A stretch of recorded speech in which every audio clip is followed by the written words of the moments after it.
बातें थी हो रही थी इसी वाले से, तो एक वो आजकल जूतों की बड़ी बातें हो रही है, जूता चलाई हो रही है। तो इसके अलावा से बहुत सी जूतों की बात है कि हमारे कल्चर में जूतों की मतलब बहुत सारी बातें हैं, रसूमात हैं।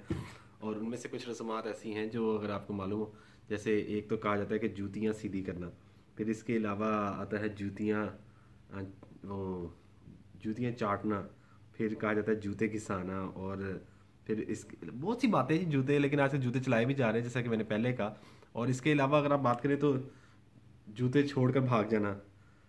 फिर कहा जाता है जूते की नोक पे रखना, जूते के बराबर समझना, और जूता बदलना, और जूते चलाना, सुंघाना, यानी मिर्गी के जब मरीज होते हैं उसे जूता सुंघाया जाता है। जूते मारना तो एक नाम है, हाँ जूते मारना ये मैंने जो सबसे पहले कहा वो सबसे आखिर में, ये सबसे ज़्यादा रस्मात चल रही हैं।